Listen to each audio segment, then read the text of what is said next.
Next, we will study about the preparation of haloalkanes and haloarenes.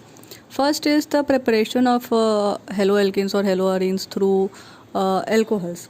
Okay, so alkyl halides are best prepared from the alcohols, which are easily accessible.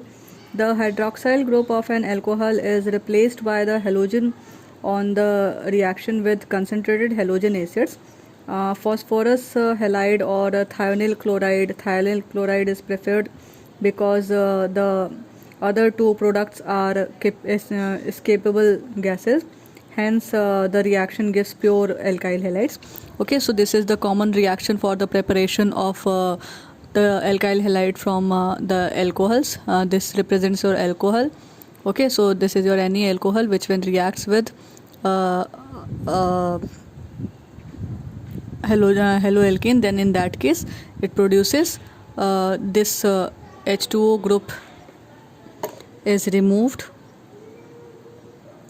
and this bond between these two is formed and your haloalkane is formed in this way. Okay, similarly in this case also we are using px3. It could be pf3 or you can say it can be pbr3. Okay, so any halogen could be here. In that case this this OH bond molecule, that is your hydroxyl group is removed, is attached with this, and H3PO4 is formed, and the bond between this R and X is formed. Okay, so this is how this haloalkane is produced by using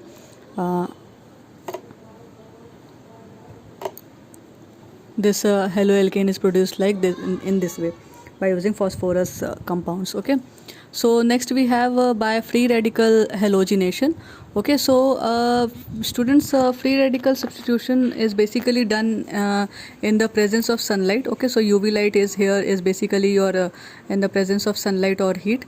Okay, so in this case what happens is free radical chlorination or bromination of of alkanes gives a complex mixture of isomeric mono and poly haloalkanes, which is difficult to separate as pure compounds.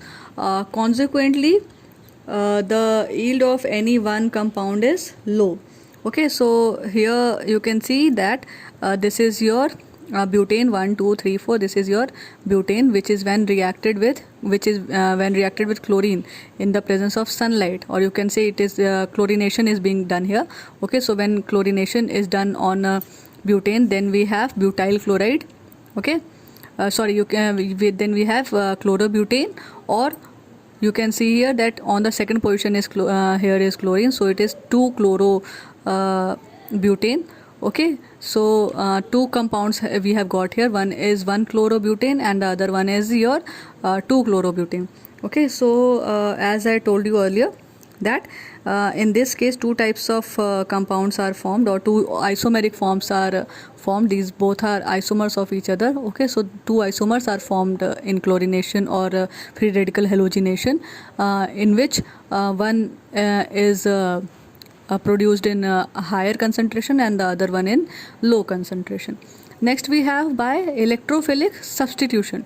Okay, electrophile you all know in the earlier class, in class 11th you had studied about electrophiles. Electrophiles are basically, students, those compounds which are attracted towards the negative groups, or you can say towards those groups which have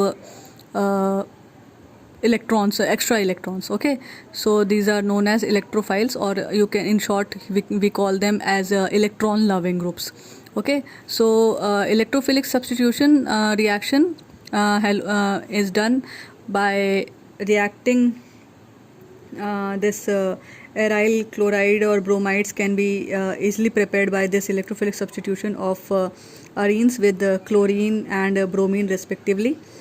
In the presence of Lewis acid catalyst like iron or ferric chloride. Okay, so here we are reacting methyl benzene, or in common name you call it as toluene. Okay, so toluene is being reacted with any halogen atom in the presence of iron, and we are getting this this is your orthohalotoluene, and here we are getting parahalotoluene. Okay, this is your para product and this is your ortho product. Okay, next we have Sandmeyer's reaction, which is very important in terms of your board exams.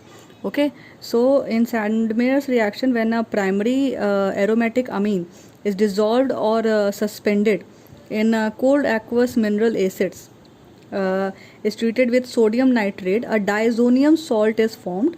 Okay, and mixing the solution of freshly prepared diazonium salt with cuprous chloride or cuprous bromide results in the replacement of the diazonium group by chlorine or bromine. Okay, so here you can see that we are having an aminobenzene which is reacted with the sodium nitrate in the presence of a mineral acid. Okay, HX represent any mineral acid, which could be HBr or HCl. Okay, so which in the presence of mineral acid it is being reacted, then we are getting a benzene diazonium salt.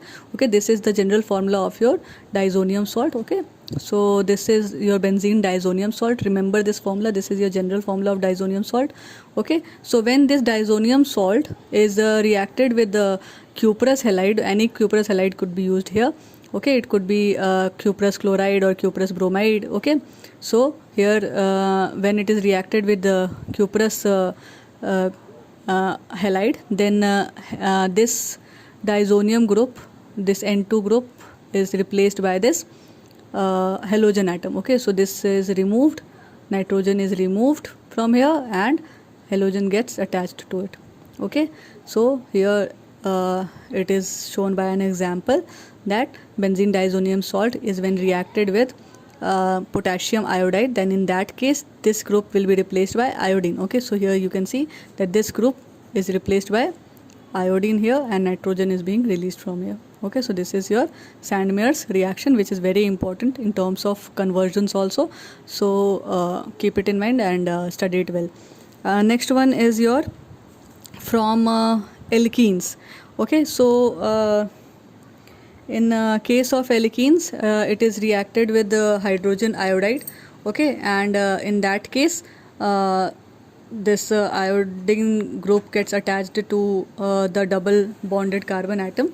In that case the halogen group can attach to this carbon also and this carbon also. So we are having two products here. One is in which one in one compound the iodine is attached to carbon number 1 and in second compound it is attached to the carbon 2. Okay, so in this case students, I would like to remind you of the Markovnikov's rule. Okay, in the Markovnikov's rule you had studied that the product when there is halogenation of compound having an unsymmetrical double bond, in that case the product with that product will be preferred, which will have the negative part attached to the carbon atom having lesser number of hydrogen atom. Okay, so here you can see that this iodine is being attached to this carbon atom also and this carbon atom also, but in this case we are having two hydrogen atom and in this case we are having only one hydrogen atom. It means that this product will be preferred because it is in this compound the iodine is being attached to that carbon atom which is having less number of hydrogen atom. This is your Markovnikov's rule. So according to the Markovnikov's rule, this product will be your major product and this product will be your minor product.